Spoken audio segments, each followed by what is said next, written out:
I'm riding a black unicorn. I'm trying to put my gloves on. Down the side of an erupting volcano. This whole setup here is not working as well as I'd like it to. Let me see if I can. Well, I guess I could just get closer, right? Welcome to the Lair of Voltaire. Look what I have. You know we're going to be talking about these. My matching mask and glove, antibacterial mask and glove sets are now available. They're now in my web store. And we're going to get back to that later. I'm going to show you a different style. I have two styles that are presently available. We're going to get to that later. For the time being, I'm going to take this off since I'm here by myself at the Lair of Voltaire. Orville Dedenbacher doesn't count. He doesn't count. Welcome. I just realized that in the mad dash to get ready, I never made myself a drink. I really should make myself a drink. And I need to adjust this camera. This camera needs to be a bit... Oh, that's a little precarious. How's that? No, that's still pretty bad. How about that? Oh, that's worse. You know, it would be really helpful this camera had... Oh, it does tilt. Okay, I'm stupid. Oh, the problem was that I was stupid. We're having technical difficulties. The technical difficulty being I'm stupid. You know, I think I can tilt that even a little bit further down. Let's see about this. Let's see if that works. Yeah, like that. Oh, I'm doing my son calls this my Cuban gigolo look. He's like, Papa, button up your shirt. Look, you look like a Cuban gigolo. Like, not wrong. You're not wrong. All right, well, I really feel like I should, well, man, that light I really feel like that light needs to be dimmed, but it doesn't dim. I'd move it further away, but the lair's so small, there's nowhere to move it to. I have a kid. Yes, I have a kid. He's 22 years old, 23 years old. He's a big boy now. I am going, while you all settle in, I'm going to make myself a drink, okay? This is so unprofessional. I'm so unprofessional. I will be right back. You know what? I'm going to put a little mood music on for you. How's that? Oh, thank you. Thank you. I think that was John. How about a little something from the Black Labyrinth? Now, we're going to be talking about this later, but I'm going to give you a little preview. My new album, The Black Labyrinth, that I'm working on, I recently just recorded a track with Mr. Ray Toro of My Chemical Romance. And if you're my patron on Patreon, if you're in the Keys to the Goblin City tier, you already have this song in your inbox. But I'm going to play it for you guys while I quickly go and grab a drink. Here we go. This is called Keep On Moving. And this is Ray Toro on guitar. Uh-oh, I just turned it off. You know, let's just do that again. Take two.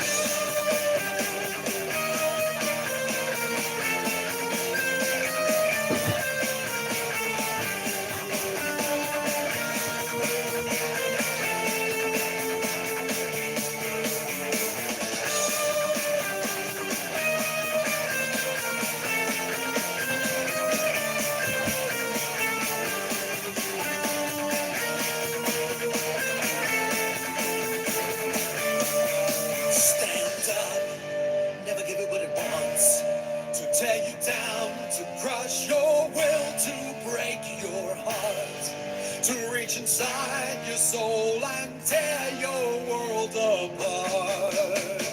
I know what it's like to feel a heavy darkness growing deep inside.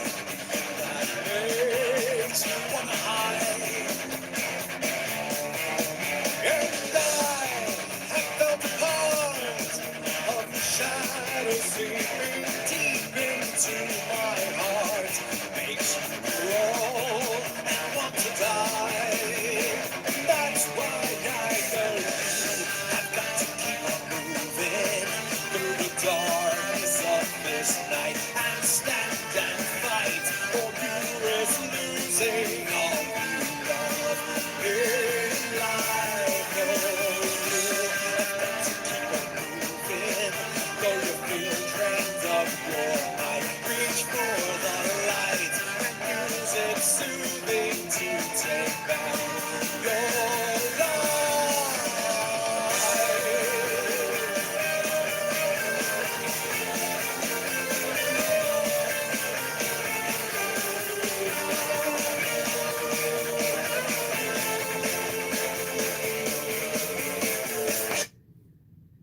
What do you think so far?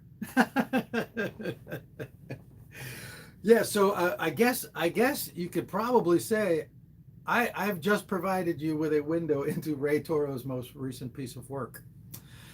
I am so honored for it to be on my album, The Black Labyrinth. Now, I'm sure by now most of you probably know about The Black Labyrinth. If you don't, it's inspired by the 80s film Labyrinth. It's a darker take on Labyrinth because it happens after the death of the Goblin King, which sadly has happened in real life. So it is a tribute to the Goblin King as it is a tribute to David Bowie. And I'm very, very pleased to say that up until now, a great deal of the musicians working on Black Labyrinth are Bowie bandmates. So Sterling Campbell plays drums on all of the tracks, and the bass has been divvied up between Mark Plati, who produced the Earthling album. That's a great Bowie album. And Gail Ann Dorsey, who has played probably if you Google David Bowie bass player, Gail Ann Dorsey is going to come up with like the first 10 hits. It's going to be Gail. And she, oh my God, she is so lovely. Everybody has been so lovely. I just added another David Bowie bandmate to the roster. This individual, I'm not going to tell you yet. I don't like to talk about these things until I have like the track in my hand. But this particular individual is in the top 3 musicians who've worked the most with David Bowie. They've worked on the most number of recordings, the most number of albums, the most number of tours. But I'm going to leave it at that. So if you would like a more in-depth look and listen into the Black Labyrinth, I would encourage you to join me on Patreon. I haven't gotten around to, maybe I should do that now. I should go to youtube.com. Can I edit my stream while I'm making the stream? I probably can. Let's see if I can. So I'm going to put some links in here for you. So yeah, if you'd like to get a better listen to the Black Labyrinth, join me at Patreon. That's patreon.com/Aurelio Voltaire. And I post quite a lot of Black Labyrinth stuff there. But like I said, if you're in the Tears of the Goblin City, or rather Keys to the Goblin City tier, you get everything. Literally every song as it's being worked on. So when I do an acoustic demo, you get the acoustic demo, not an excerpt, the whole thing. When someone comes in and plays drums, you get the song with drums. And then when someone comes in and plays bass, you get the song with bass. I mean, like you're with me every step of the way. So the first thing I'm going to do right now is I'm just going to put in a link to my gloves and masks. I'll make this all fancier later. Maybe I'll put my Patreon here too. Patreon. What is it? I got to go to Patreon to get the direct link because I'm a spaz. All right. So that's what's happening with Black Labyrinth. Very, very, very exciting. Those of you who follow me on the Patreon also know that I have started work on the cello and strings. So I've got a cellist who's creating some really, really amazing things, really amazing tracks.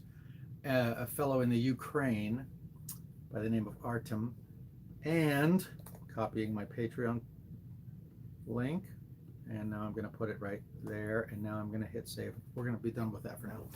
So I'm working with this great cellist in the Ukraine, and Ben Lively, who recorded on Riding a Black Unicorn, is back to record some tracks.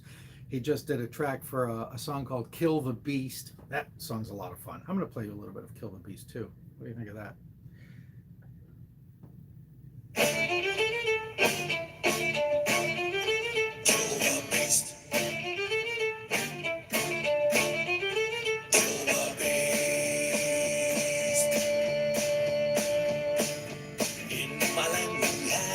Forgot how it went. And we called it Kill the Beast. We made our fields materialize and cut them down to size. Gather around my goblin friends as I tell you how the nightmare ends. And the thing of which I'm most afraid, and join my black A parade. nod to the Black Parade. Any monster, great or small, we have the power to defeat them all. The bigger they come, the harder they fall. They crash down warps and all. Tumbling down. If there's something easy, turn your fear into an effigy. March them to the town, burn them to the ground, and then you We'll be free.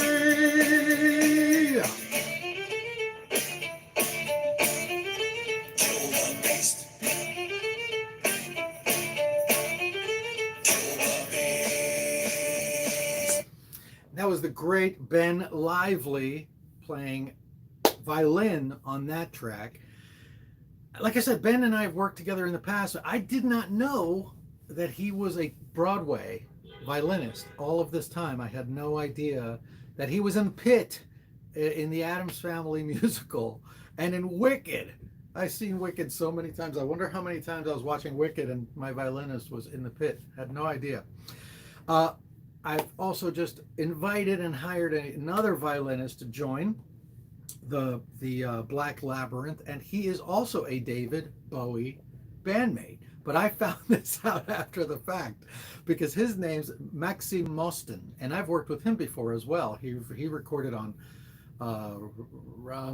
Raised by Bats. He recorded on that album. He recorded on Bitextual, a ton on Bitextual. And you know, I knew him back then as the violinist from Antony and the Johnstons, and then I was telling him about my project, and I said, listen, I need another violinist. I need to build sort of like a mini orchestra. And I asked him if he was interested, and he was like, yeah, sure. And he's like, what's the project about? And I started explaining about how it's, you know, inspired by the Labyrinth, and, you know, and it's a tribute to David Bowie. And he's like, oh, yeah, I played with Bowie. I was like, what? So apparently Maxime was one of the violinists on the Secret Sessions in, I think it was around 2013, which became The Next Day, the album The Next Day. After everybody had thought that David Bowie had retired from music, he secretly in Brooklyn, I think it was at the Magic Shop, was recording a new album with, I think it was, oh, I don't remember. Anyway, so yeah, so he's another Bowie bandmate apparently. So the album is coming along. There is a lot going on that front. So much, in fact, that I've kind of stopped doing everything else. I've just decided to really focus my attention on the Black Labyrinth. So the Spanish album right now is just completely on pause. It will happen. I still kind of work on it, tinker on it a little bit here and there. But I don't think at this point that I would release it before the Black Labyrinth. But you never know. But also because my next album will be my 13th album, and the number 13 is important to me. And so I'd really like for Black Labyrinth to be my 13th album. So we'll see. Again, if you'd like to know more about the Black Labyrinth, join me at the Patreon link, which is now in the video description. And now that you know about the Black Labyrinth, I want to talk to you once again. For those of you who came in after the very beginning, I want to show you this. I've got to get dressed, excuse me. I'm so, what's the word I'm looking for? Unpresentable. I'm unpresentable, but I'm going to be presentable in a moment. Here we go. Drum roll. My antibacterial mask and glove sets are now available in my web store. Now, there are ultimately going to be 5 designs, but I have 2 that are available immediately. This is Bats and Beasts Royal Purple. I can tell you there's a little nose wire up here. It's kind of small. I mean, I don't know how effective it is, but I guess it's effective. It's got a little nose wire that was put in because so many of you wrote to me and said, hey, I hope this mask is going to have a nose wire because I wear glasses and they get steamed up when I put on a mask. So I specifically asked them to add a nose wire. So I hope that will be helpful. They're really nice quality. And as far as fit is concerned, they clearly fit me perfectly. I think it's one size. There's only one size, but I think it's one size fits most. So I don't think the gloves would fit like a small child, for instance, but I think most adults will probably find this to be a fairly decent fit.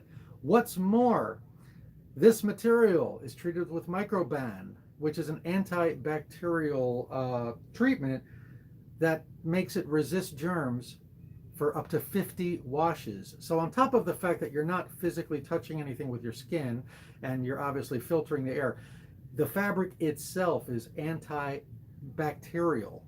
So now you might wonder, what would I have to pay for something so grand? 20 bucks. So it's $20 for a set.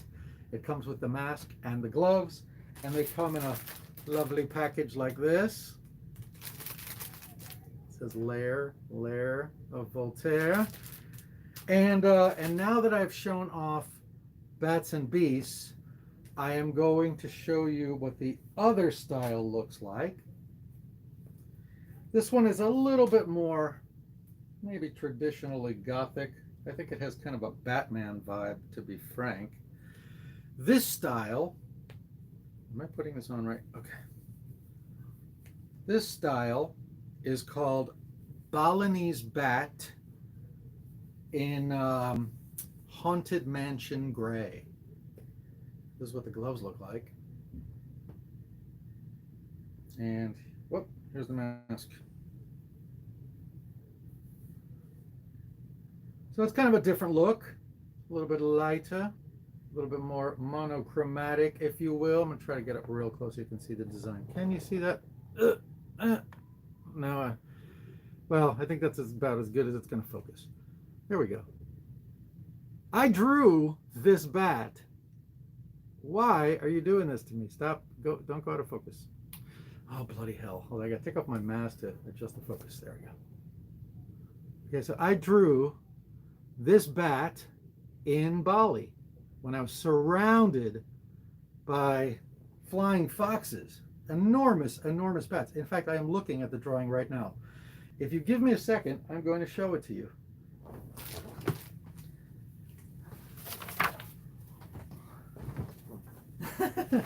It's my original drawing.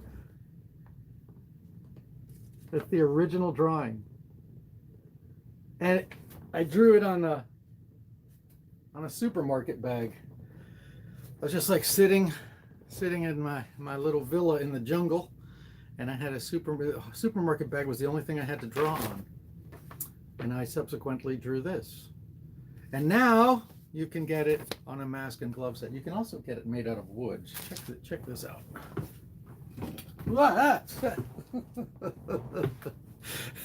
Such an idiot.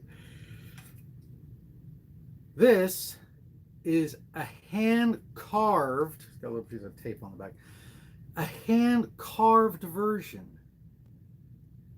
of my drawing. And I had these carved in Bali as well. I was selling these for $100 each when there were concerts. Remember those? And because they're so delicate, I would only bring one to each concert. And I would bring it on the plane with me. Like it would literally be sitting on my lap all the way to wherever I was performing.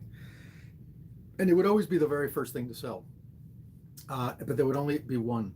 But now, of course, there haven't been concerts for a while, so I had to put them somewhere. So I put them up on my wall. I've got 1, 2, 3, 4 of them. No two are alike, of course. They are all one of a kind. And I am hoping to do a Gothic apartment tour episode of Gothic Homemaking, but there's so much crap in here that it's really time to start getting rid of things. So I think I'm going to sell these, but I probably will make the announcement on my Patreon page first. So I'm going to sell them for the same I sold them at the concerts, 120, just 20 to cover priority mail postage. I also have I don't know if you guys remember the Javanese bat. Should I pull that down? I'm going to pull it down. Give me a second.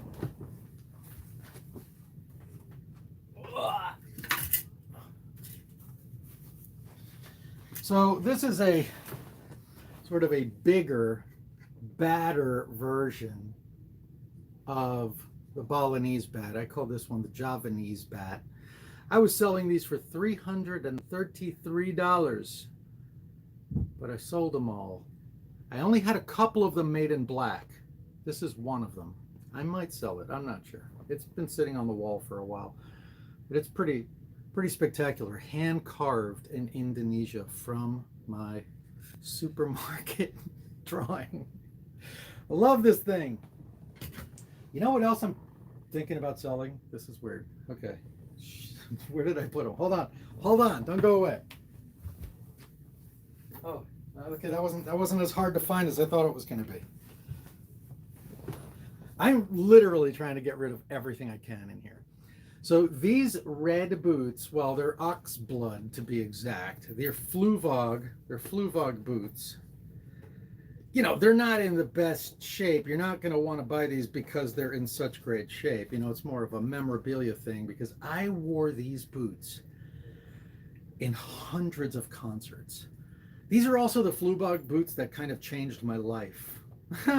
When I was like 42 or something like that, I kind of just started giving up and I was like gaining weight and I started wearing like comfortable shoes from Kmart, and I didn't get as far as wearing sweatpants, but I was on my way. And then my then wife gave me these boots, and the boots were so amazing. I was like, I can't look like a slob and then have these boots on. So then I started buying nicer clothes. And then once I was wearing nicer clothes, I started taking better care of myself. And then ultimately these boots kind of changed my life and made me the vain bitch that I am today. And they can be yours. I don't know. I might auction those off. I don't know. There's a million things like that in here, and a lot of it just has to go. It's gotten to the point where I've recently seriously considered just getting rid of literally everything and starting from zero. Oh, size. Yeah, someone wants to know the size. 11. Try walking in my shoes. You'll stumble in my footsteps. I'm almost sure they're a size 11. They're either going to, no, you know, they wouldn't be a 12. Well, I would say 11. I got to sell my Magnums too. Where are those? Where the hell are my boots? Oh, these. These are on the way out. These are on the way out. These have been my official stage shoe since I got them. So, I don't know, 2 years ago maybe. But these are, you know, they're just kind of, I think it might be time to give those up as well. Those would probably also be an 11. Yeah, 11. You could wear them. They're still wearable. I mean, both shoes are still totally wearable. I don't know how comfortable those red ones would be because they're kind of old. These are not so bad. You might want to get them resold. I see that my camera's dying, so let me get it plugged in. Give me a second. Let me just get that up there. How's that? Is that any better? Why is that not any better? I think it's better. So in any case, what have we covered? We have covered the mask and gloves, and I hope you will go to my web store. The link is in the video description, and pick yourself up a set. There is a deal. You get $5 off if you buy both of them. And then in a month or so, we're going to release a couple more styles, and we're just going to proceed like that. While we talk about merch, some of you may know I have a candle line in the works. The base is glorious. Am I going to pull that out?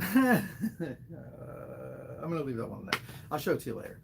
The base is glorious. It's beautifully sculpted. It's a Black Labyrinth inspired design. And then the candles themselves, we're developing them now. We're going to release 4 of them for starters. Valerian, that one's a purple candle that has the Lair fragrance. That's the fragrance I've been making myself and I wear all of the time. And then there's Goblin King. That's an orange candle that smells like Halloween. It's amazing. And then there's Return of the White Unicorns. It's a white candle that smells like a very fresh forest. It smells like a very fresh, healthy, the kind of forest a white unicorn would want to return to.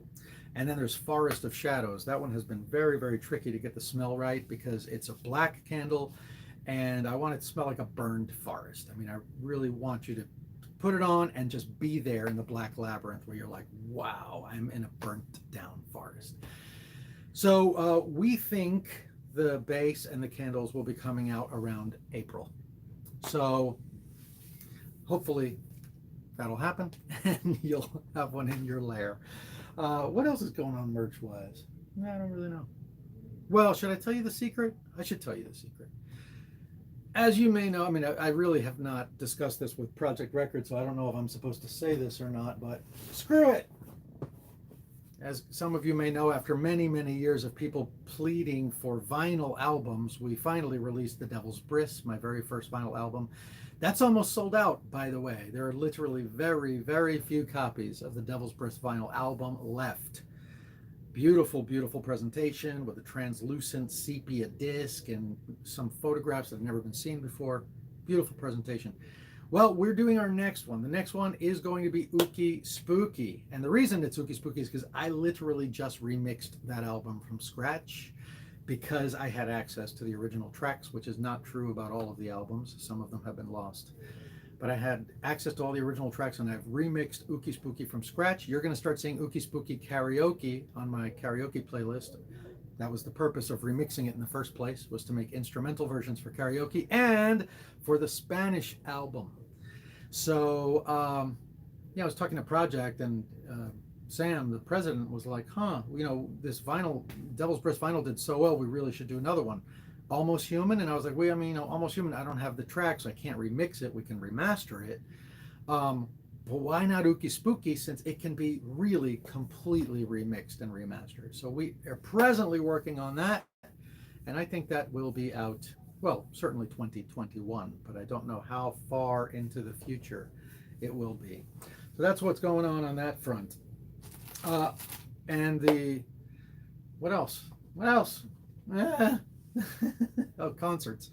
Today is Saturday the 27th as we record this, and yesterday I was supposed to have played in Houston, Texas, but about 3 weeks ago, I don't know, a month ago, something like that, I just decided that we just weren't quite there yet. The thing about this crazy pandemic is nobody knows anything. Okay, I mean, obviously the scientists know something and we follow that, but nobody knows what it's going to be like next month. Nobody knows. I mean, I'm telling you, April of 2020, I said, no one's going to be talking about this pandemic in May. I was very wrong. Needless to say, I was very wrong. So you have to constantly be re-examining your opinions as they become informed by new information. And, we're kicking the can. We just keep kicking the can down the road, So I had a show in Houston, and it was like pushed to July, and then in July I was like, still not time. And then we scheduled till February. Last July we're like, by February we'll all be in the clear. And it just, all these new strains started coming out. It seemed sketchy. So I asked if they would please cancel the show, and we'll just reschedule for some other time in the future. So as of now, there are no concerts at all. No concerts at all. My UK tour, which has been postponed 3 times already, has been postponed again for April 2022.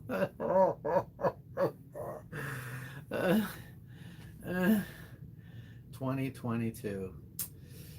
So needless to say, no concerts means, no income. I won't say no income. There's merch and stuff that happens, but 80% of my income has been gone for almost a year now. So that's painful. So let me take a moment right now to say thank you to each and every one of you who sent in a donation during this stream, because believe me when I say it is a huge, huge help. Thank you. Thank you. Thank you. And well, that brings us to YouTube in general. YouTube in general has, I got to say, Gothic Homemaking is now basically on hold until indefinitely. But I would say I'm now aiming for returning to Gothic Homemaking on Half-O-Ween. Half-O-Ween, which is halfway to Halloween, which would be May 1st. So that would be probably the latest I've ever come back to Gothic Homemaking after a break. Like usually I take a break in December or January, and I'm back like April at the latest, or March. But it might be till May. And a lot of it has to do with the fact that it's just, Grace Jones had a song in the 80s called Slave to the Rhythm. And I've become a slave to the algorithm. And it's a dangerous and terrible, terrible thing to do to yourself as a YouTuber, when you're constantly looking at your stats and you're like, okay, now this next video cost a lot of money and a lot of effort, and it's really entertaining, and it's extremely you know, a high quality video. So this one's definitely gonna get some attention. And then it comes out and just like the algorithm just doesn't share it with anybody, you know. And your audience, as much as you love them and as much as they love you, they're not gonna share everything. You know, they're gonna share something once in a great while.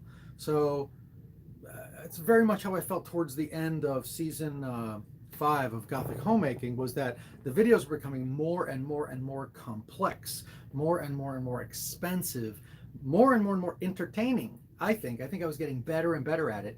And like in October, YouTube went nuts and all of a sudden like shared my profile, shared my video, shared my channel. And all of a sudden I got this really big bump. And a month later, it was just gone. Just gone. Like my very last video of last year, my last Gothic Homemaking video of season 5 was the most extravagant one I've maybe ever done.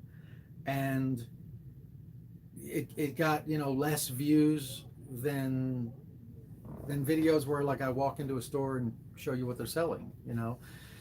So it just got very disheartening. And when you get into that place where you just don't know what YouTube is going to share or not share, and you're investing all of your time and you're on like a hamster wheel trying to make quality content every single week, and being, look, because you can be disappointed that people don't like your art. That's a given as an artist. I'm very used to that. What's more difficult is when there's like mathematical parameters to what is going to be successful, and then all of a sudden all of those mathematical parameters change, but no one tells you, and there's no way to find out what they've been changed to. So it just became very, very frustrating, and I ultimately decided that the best course of action for me was to focus most of my attention on the Black Labyrinth. So that's what I'm doing. I wake up, I write lyrics, I work on the story, I work on the illustrations, you know, trying to make an illustrated book that accompanies the album. So all of those things are coming together to make the Black Labyrinth. And then everything else will just kind of fall into place. You know, I've been going to the gym every day for the last month, and I hate exercise. I'm not a person who likes exercise. I get on the, you know, like an elliptical machine, and if I'm going to run for, let's say, 30 minutes, I'm spending like every one of those minutes trying to talk myself out of the next 29 minutes. You know, like, all right, I think that's enough. I don't think we really need, you know, all right, maybe just one more minute. Like, I'm constantly negotiating because I don't like to exercise. I do it because I want to stay in shape. And I noticed something on the elliptical. I noticed that like when I push myself to a point where I'm really straining and I'm in pain and my legs hurt and I'm breathing heavily and I'm sweating, and I think, okay, you know what, this next minute or two, I'm just gonna walk. What ends up happening is that I'll start walking, and I've been listening to Black Labyrinth, you know, like just listening to all the mixes and thinking about what instrument I'm gonna add next and how, what the story is gonna be and all of that. So I listen to a lot of Black Labyrinth while I'm running. And what'll happen is while I'm walking, and I'll tell myself like I'm just gonna walk for the rest of the time. While I'm walking, there's a recuperation that takes place. You know, the muscles go back to feeling somewhat normal, the sweat dissipates a little bit, your breathing comes back. And after 2 or 3 minutes, I find myself naturally wanting to run again. And so I have used that metaphor to guide me in how I plan to approach Gothic Homemaking.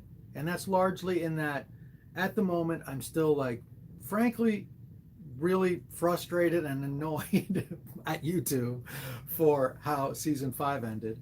And I really want to just like get to a point where I wake up one day and I'm like, you know what I really want to do today? I really want to make a Gothic Homemaking episode. So that's kind of where that is. And now, ladies and gentlemen, I believe, shared with you everything that needed to be shared in a video newsletter. I think I'm probably going to come up on my screen here. Just give me a second. Maybe I'll just mute that. Which finally brings us to the Q&A part.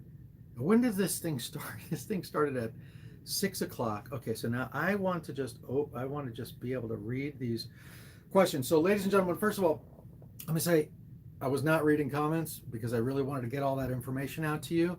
And I know that a lot of people sent in donations, and I greatly, greatly, greatly appreciate each and every one of you. Now, for the rest of the stream, let's say we'll spend like another 20 minutes or so just taking questions. What did YouTube do at the end of season 5? Well, Princess Puffy Pants, you missed a lot. You should have been right there with me every step of the way. Maybe YouTube wouldn't have abandoned me if you just kept watching Princess Puffy Pants. What did they do? Well, I don't know. It's impossible to know because I don't work at YouTube. All I know is that like in October, all of a sudden, my video was being shown to many, many, many people outside of my subscribers. And then, and like the content didn't change, the quality didn't change, the frequency didn't change. But like by December, it was just like down the tubes. My views this month are like the lowest they've been in probably 2 years. So, I'm not complaining. I mean, I am complaining, but it is what it is. Like this is part of the business, is understanding how the monster works, but it's like, there's just no way to know how the monster works. I just think it would be really, really useful if YouTube had some way of saying, hey, look, this month we're switching things so that longer videos get more attention. This month we're switching things so that, hashtags get more attention. Just like give us some kind of guidance so that we're not just shooting in the dark. So anyway, so that's what happens. How was your Valentine's Day? What did you do on that day? It sucked. I was in New York City by myself, and my fiance was in Mexico. I sent her a present. That's what happened. I sent her a subscription to Masterclass so she could learn some things she wants to learn.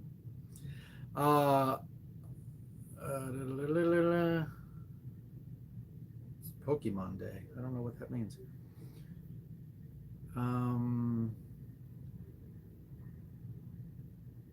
Okay. Thank you. I'm reading comments, so forgive me. A lot of them are not questions, so I'm just sort of going through them. Can I come see? No, nobody can come to the lair. Sorry, Farron. No, you can't come to the lair to see what's for sale. The secret location of the rebel base will not be shared. I will, however, share what's being sold at some point on some platform. It won't be Facebook because I got locked out of my Facebook. I started a new Facebook account, but I did it when I was in Mexico. And then I came to America and I started posting. And then one day they were just like, we don't know what country you're from. And so you have to prove where you are. And I did, and they just haven't unlocked it. So my Facebook account is presently locked. So like I said, I'll probably start on Patreon and take it from there. Maybe it'll go to Instagram eventually. Why do you want to sell everything in your beautiful home? Tiger stripes. As a very, very wise friend of mine once said, if you eat filet mignon every day, eventually you will want a Big Mac. And the things in here are lovely, and I love the Lair Voltaire, but like, don't you just sometimes get sick of where you are? Just like looking at the same things every single day, and just like, sometimes you just like, well, and in the case of the Lair Voltaire, like, things in here are, I made a lot of them, and I love them, and they're gorgeous, but it's the clutter. It's mostly the clutter. Like, I mostly just need to get rid of things so that it doesn't feel cluttered in here. And I'm going to tell you, Tiger Stripes, that a lot of it has to do with the bathroom. The bathroom renovation was eye-opening because I renovated my bathroom in a Gothic style, but it's very different from this. It's very sleek. And it's so sleek that it now makes me feel like I live in, I don't know, like a costume and tchotchkes trunk that exploded during a flea market at a circus, And so my bathroom just feels so elegant, and like I kind of want the rest of the place to look elegant. But a lot of that is going to have to do with eliminating clutter. Yep, need to change the energy, feel, and flow up. That is correct, Nixie. You do. Sell me your couch, said Red Roses Dead. You wouldn't want this couch. This couch looks great, but it has become incredibly uncomfortable to sit on. It's just falling apart. Well, actually, you guys probably haven't noticed, but there's a throne missing from the Lair Voltaire. I have two thrones. I had two thrones, and one of them is the Raised by Bats throne that Haunt designed for me. But the other one had to go because it completely fell apart. You know, just the ass fell out of it. And thank you, Mayumi. The ass fell out of it, and it was just, of course, it could have been real. And then the pleather was all ripping in places, and of course, it could have been reupholstered, but it probably would have cost as much as buying a new one. So I gave it to Tuesday. Tuesday and I were talking, and I was like, "Hey, I got to throw out this couch." She was like, "What?" I mean, a throne. She was like, "What?" I'll be there in 5 minutes. She came and she picked it up and she took it away. But this one is like right behind it. It's just falling apart. So yeah. Let's see, what else have we got here? Yeah, tiger stripes. Right. If you move all of your clutter to the trunk of your car, you have no problem. Let me tell you something. I have a storage unit that is exactly half the size of my apartment, and it is packed. So when I tell you that it's time for me to do like a virtual flea market, I'm not joking. I mean, I have so much stuff, and a lot of it just has to go.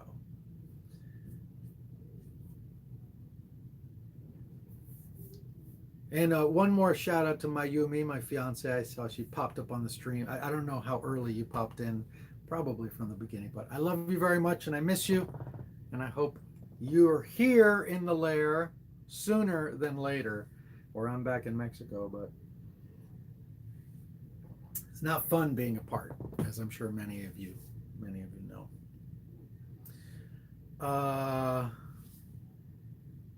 That's it. I guess there's no more questions. What time is it? Well, I have 15 minutes left. I was thinking maybe somebody wanted to know something, but I guess nobody wants to know anything about me. It no longer sparks joy. Yeah, there's a lot of, well, like, I wouldn't say, the thing is that there's probably nothing in here that doesn't spark joy. Really. I mean, everything in here is so crazy, and everything has a story. Just absolutely everything that I look at has a story. Like I bought it while in Indonesia, or I don't know. There's just so much stuff in here. I'm going to throw this out there. It's a young lady named Jennifer. You are on my Patreon. You asked me last time, or maybe your husband asked me, how I play a particular song. I think it was Safe in Your Love. I tried to play it. I just could not remember how it went. I eventually figured out that it was a chord that I literally do not know. Like, I do not know the name of it. But I was wondering if you were around, because I figured it out and I could play it for you. Maybe I'll do it anyway. Maybe if you're not watching now, maybe you'll tune in some other time and find out. So, now I don't remember if I use a capo on this song. What? Oh my God.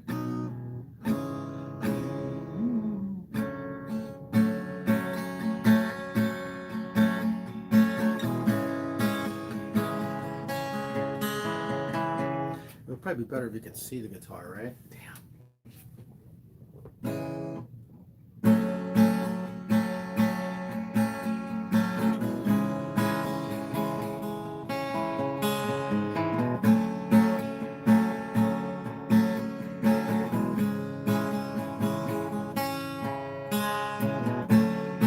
So this chord right here, I have no idea what it is, but I can tell you that if I moved it up, it'd be a C. So what you got to do is you have to play a C and then just move it all down one string.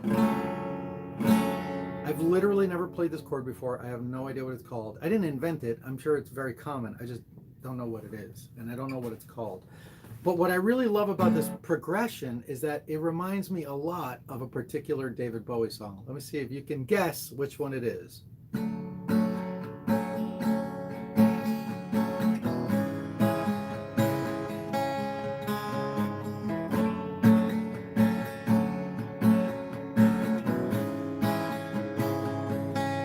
Anybody? Ground control to Major Tom. Correct, Sam. Ground control to Major Tom. Anyway, it just sounds like that to me. It isn't. It's safe in your love. Like a lonely castaway, drifting in the blue, searching for a friendly shore. It took so long to find you. From that wilderness I roamed. You took me to your home and gave me shelter from the storm. When I'm with you, I feel safe. All of the world just melts away. Safe in your love, there isn't a challenge I can't chase.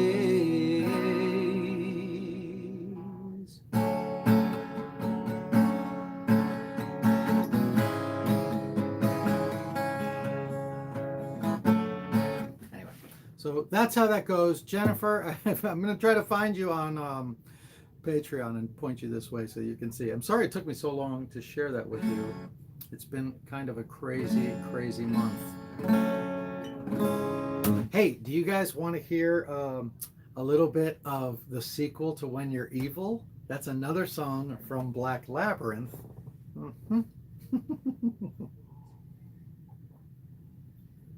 Except it's no, well, it's I call it like a spiritual sequel to When You're Evil. It's called, or it was called, When I Said I Was Evil. And it's a tango, you know, there's distinct similarities, like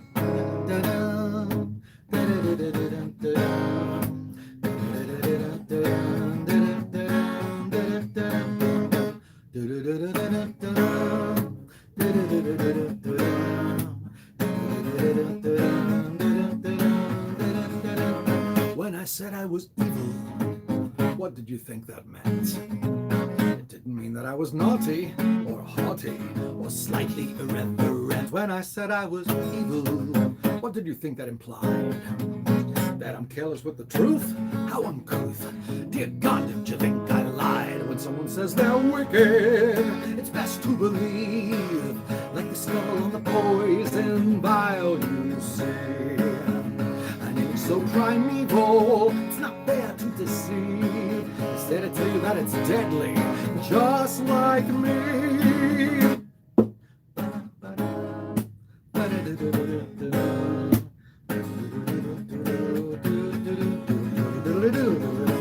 And it goes on and on and on. But the part that I want to share with you today, I just finished. It's a part where it's General Vosk who's singing the song, General Trulian Vosk. He is a dark elf in the Black Labyrinth, and he becomes quite the villain. And he's singing this song about, he's like, I've told you all along I'm a villain, and believe me, he's starting to do stuff to really prove it. And he sings this song while he is taking a magical jar, okay, a green glowing jar in which you can put anything that can't normally be contained. In this case, the shadow, which we're going to call like a little black ghostly little demon type of thing. Looks a little bit like Chermabog from Fantasia. And he wants to put this inside of one of his men so that it will possess, he wants to possess his own army of men, right? To use them as a weapon, to make them an army of the undead. In any case, so he's singing the song about how he's about to do that with this hellfire, right? And suddenly, the entire couple of stanzas becomes all quotes from Disney villains. And I've strung them together, I like to think, in a fairly clever way that rhymes and makes sense. But here is that part of the song. And the song is no longer called When I Said I Was Evil. Now it's called The King of Villains. And that's really what it's about. He's basically not content being a villain. He decides he wants to be the king of villains. So here's that part. It goes like this. That's why you can trust in me. That's why you can trust in me. Just lost in me, 'cause I've got friends on the other side. You poor unfortunate souls, your time's in the rough. But now, with your permission, I'm going to do my stuff. Few would deny at what I do, I am the best. When this hellfire, this dark fire I spill, as a specimen, why, it's intimidating, yes. If this don't scare you, no evil thing will. So let's sound the drums of war, it's like music in the air. It's time to follow me, so be prepared. C'est la vie, mon ami. Black sorcery's my dish of tea. You've got to let it go. My power flurries through the air. Anyway, then it goes on from there. And that's his brigadier general who says, "You've got to let it go." So, anyways, that's my big homage to Disney villains within a song about the king of villains. And I am still finishing the lyrics to that one. Not quite done yet, but I'm literally like 4 words away. It's been very frustrating. I the only thing I don't have is the last like 4 lines of the song, and it's like basically the same line that's repeated. But I just haven't nailed it yet. I've got ideas, and I've got things that almost work, but I want it. It's the song about the king of villains. It has to be perfect. So the minute that that's done, I will be taking that song and another song called Better Than You, which is sung by the brother of Zenobia Vosk, whose name is Vex Leora. And Vex Leora is a dark elf spy, amongst other things. And she and he have a very weird, he's her half brother, and he's very flamboyant, he's very carefree, he's an opportunist, he's a bit manipulative, he's a very, very colorful character. But he's brave, he's the kind of person who takes chances, who's just always taking chances. And Zenobia runs a tavern because she didn't want to take chances, So he has this moment where he chides her. He's like, everybody knows that you think that I think that I'm better than you. When the fact is that I just work harder than you. You know what? I'm just going to play you some of it. This is Better Than You by Vex Leora. How does this go?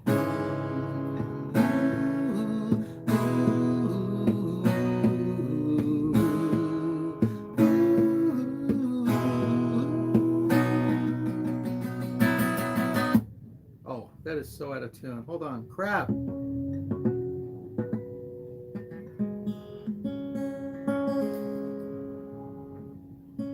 Normally I wouldn't care, but it's really important in this song.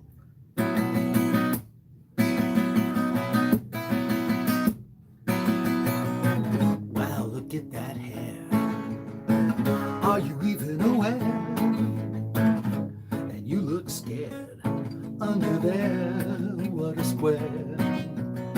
You're like a teenage nightmare. You're so can you swear it's so unfair? Oh golly gee whiz, you say it so often. I wonder what your basis for comparison is. Everybody thinks you think I think that I'm better than you. It might be true that I'm more clever than you, wasting all your time, minding what is mine, thinking that I'm smarter than you, when you know the simple truth is I work harder than you. You see walls, I see doors, opportunity knocks, but it's the sound you ignore, well you won't even try. I've been kicked to the floor 1,000,000 times and I got up and was ready for more.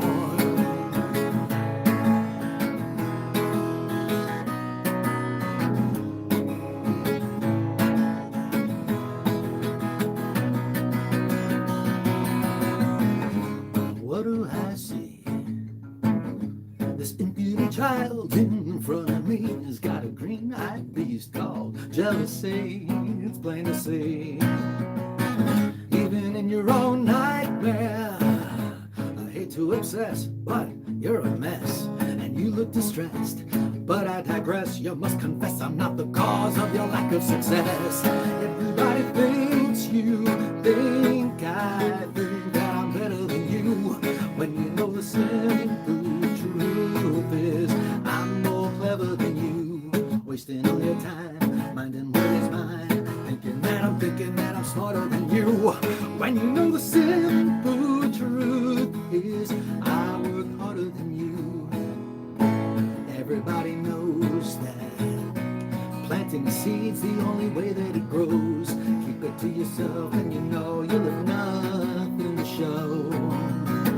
The forest only grows where a billion ideas until the blizzard has blown. So plant one of your own, let it go, leave your cage, use your rage, hit the stage and get on with the show.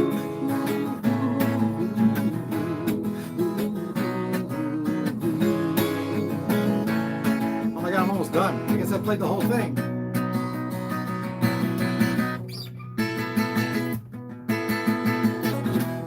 Everybody thinks you think I think that I'm better than you, when you know it might be true that I'm more clever than you, wasting all your time, minding what is mine, thinking that I'm smarter than you, when you know the simple truth is I work harder than you. I work harder than you. I work harder than you, which is why I'm doing better than you.